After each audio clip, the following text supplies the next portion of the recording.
the Mukuta 10 Plus.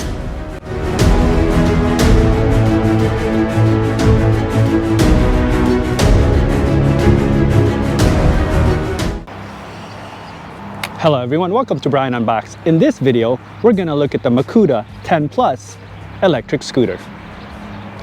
Here's a look at how the scooter comes in when it's delivered. It's packaged very well and you have a lot of foam protecting it. Everything is pretty much assembled and it just requires some minor adjustments. With the scooter you get 2 chargers, spare tire, spare inner tube, spare fender, front storage bag, and a tool set.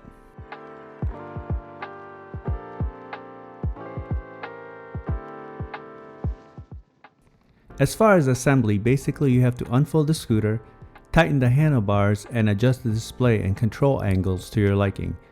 You also have the rubber cap covers for the exterior bolts by the suspensions and the wheels to install. Going over some specs, the scooter has an aluminum alloy frame. This comes in a 60 volt 20.8 amp hour configuration or a 60 volt 25.6 amp hour. It has a 10 inch by 3 inch off-road tires. Hydraulic front and rear brakes plus electric brake. It has a range of 74 miles and a top speed of 46 plus miles per hour. 3 speed modes, 2 1400 watt brushless motors for a rating of 2800 watts. 4.5 inch LCD display. It weighs in at 80 pounds and a max load of 330 pounds. Sine wave controller, dual charging ports, smart battery management system, front and rear suspensions, LED lights, turn signals, and deck lights. A walkthrough around the scooter, you'll see that the front has a folding mechanism, front light, front fenders, front suspensions, 10 inch by 3 inch tires, and the 1400 watt front motor. Towards the middle and the back, you have the battery, the kickstand, the rear shim, the side lights and turn signal, 1400 watt rear motor, rear suspension, and rear fender. On the other side, you can see the hydraulic disc brakes, the dual charging ports, the deck lights, and the front hydraulic disc brakes. Looking at the handlebar area, you have the brake levers, LCD display, the throttle, left and right turn signal, the horn and motor button, the hook, and the controls. To power up the scooter, you have the power button on the right side. Once powered up, you'll be greeted with the NFC card prompt. Place the card near the display to unlock. The display is large and easy to read with a sporty look to it. Pressing the up arrow will increase the speed mode 1 through 3 and pressing the down arrow will decrease it. Pressing the power button again will cycle through the odometer, trip, and voltage view. Holding the up arrow for a few seconds will turn on the front lights along with the deck lights.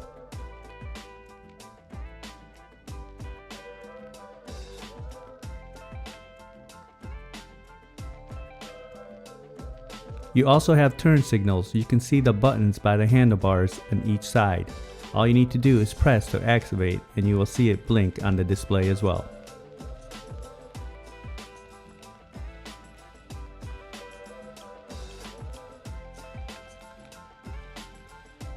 On the left side, you have the button for the single and dual motor mode, along with the electronic horn, which is extremely loud. And this is how the lights look at night.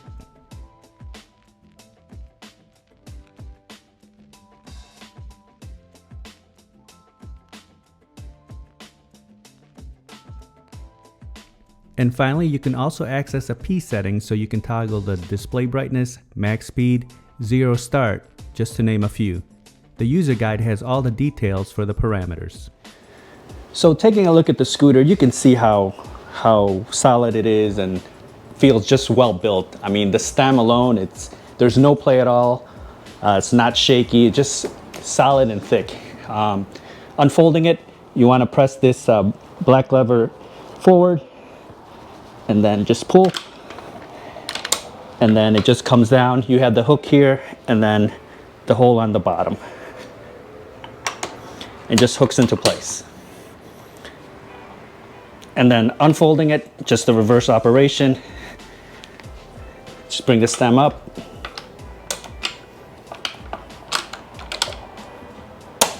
And then lock it into place. Along with being able to fold the stem, you can fold the handlebars. So you just want to loosen it here.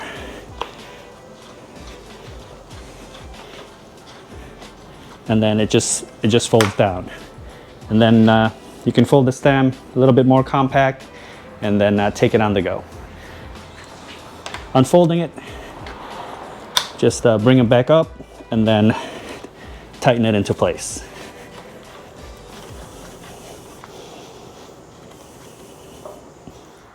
Now I'll show the scooter in use. I'll test it out on rough terrain, show the different speed modes, test the brakes, see how it does uphill, downhill, and then give my thoughts. All right, now I'm gonna do the rough terrain test. This trail is bumpy. I test a lot of my e-bikes and scooters on this trail. The scooter does have dual suspensions in the front and also in the rear. So this should do fairly well. It also has the semi off-road tires. So let's see how it does. All right, here we go.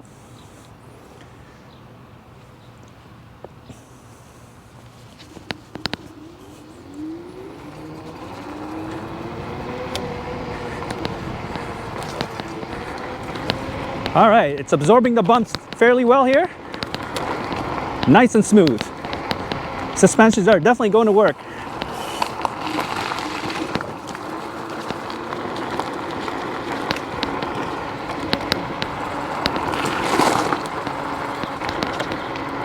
The clicking noise you hear is just my microphone hitting the mount.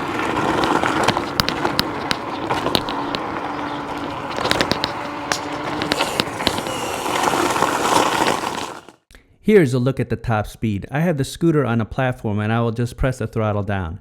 You can see it's hitting 56 miles per hour and this has an advertised speed of 46 plus miles per hour. For my testing, I will set the speed to 30 miles per hour as this is my comfort level for testing it on the side roads. Now we're gonna do the speed test. Basically this has 3 modes, mode 1, mode 2, and mode 3.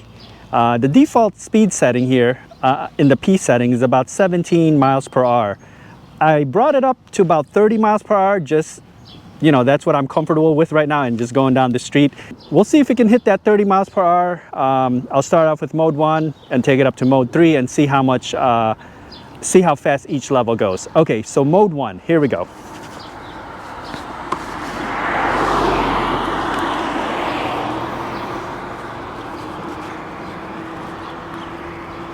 All right, we're about 10 miles per hour in mode 1.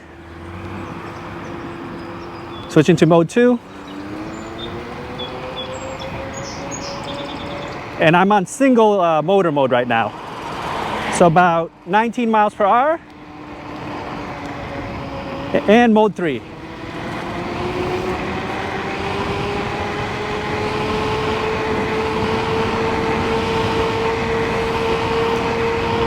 All right, so we hit 30 miles per hour on mode 3, which is what I was expecting.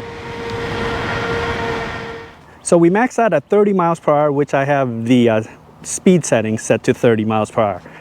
That was just a single motor mode. When you do the dual motor mode, you feel the power and the pickup, and you know the front wheels tend to spin out. You can also adjust the start, so you don't get that harsh, hard start. So I think by default it's set to 5, which is that hard start. I set it to about 3. So I'm gonna put it on dual motor mode right now so you can see what happens. And I'm gonna leave it on mode 3. There. So you can see there, it's the traction, it's peeling out. So you wanna kind of counter that and, you know, lean a little bit forward, but it's tremendous power. It just gets you up to 30 miles per hour just like that on mode 3.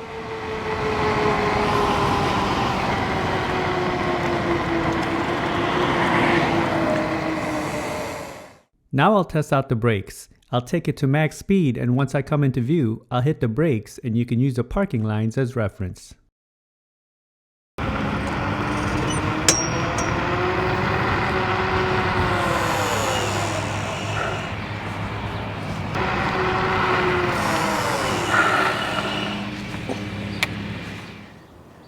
Now I'm going to do the uphill test. Let's see how it does, if it can maintain the speed and if it has enough power to get up this hill.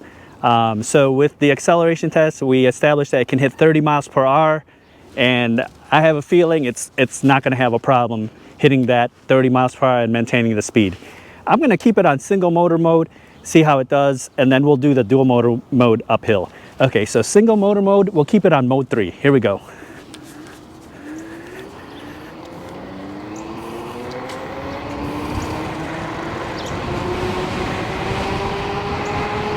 Okay, we're at 26.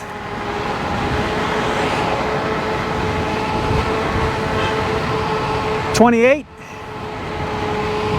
So we're beginning to climb about 28. Maintaining about 27 right now. Just powerful all along the way here. All right, let's see how it does in this turn. I'm gonna slow it down a bit here.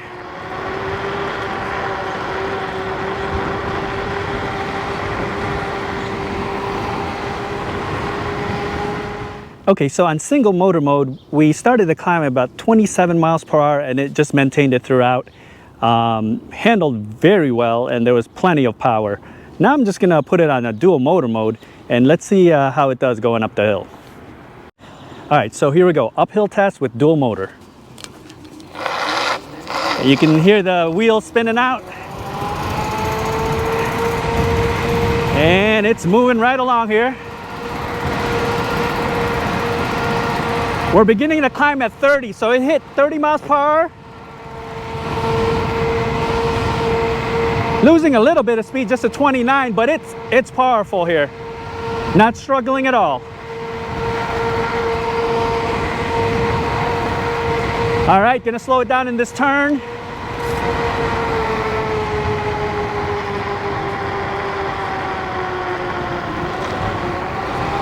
Wow, you can just feel the torque here.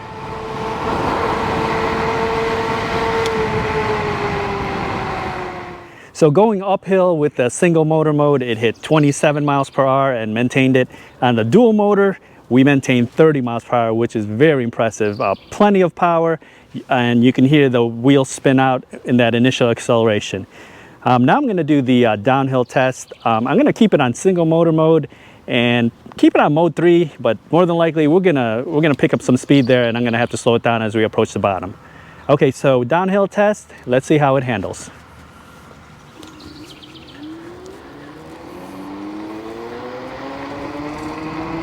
Again, everything just feels nice and stable. We're at 28, just gonna slow it down here. One thing to notice, there is a cruise feature, so if you hold down the throttle for a few seconds, it will lock into place as far as your speed, and you can just move along. All right, we're at 30 miles per hour going downhill here. Nice and stable.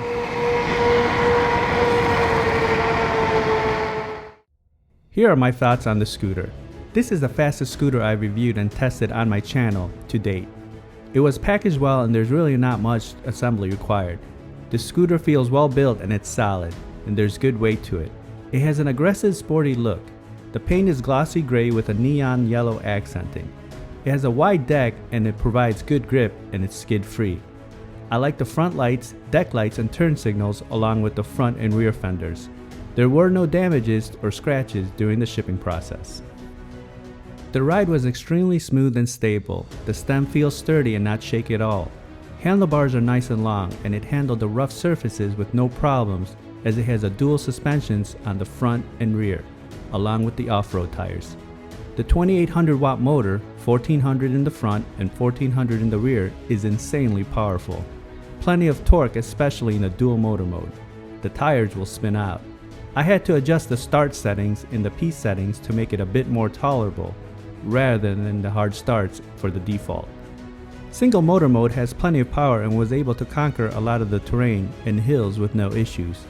Turning on the dual motor just puts it to another level and it gives you all the power you need. As you saw through my testing, it was able to make it up the hill with no issues and maintain the speed. This has an advertised range of 74 miles and a top speed of 46 miles per hour. This will depend on single or dual motor usage, weight, and environment that you're in. The hydraulic disc brakes was extremely powerful, good stopping power, and they grabbed on quick. And you saw through my test, I was able to lock up the wheels. The LCD display is large and intuitive. You also have the option to access the P settings as mentioned earlier, which the user guide walks you through. One thing to note is that it does become a bit hard to see during sunny days. I wish there was better backlight on it for those types of situations. Overall, this scooter just screams fast. Definitely not a beginner scooter by any means. It feels solid and it delivers on the power and performance. So that is my review of the Mukuta 10 Plus electric scooter.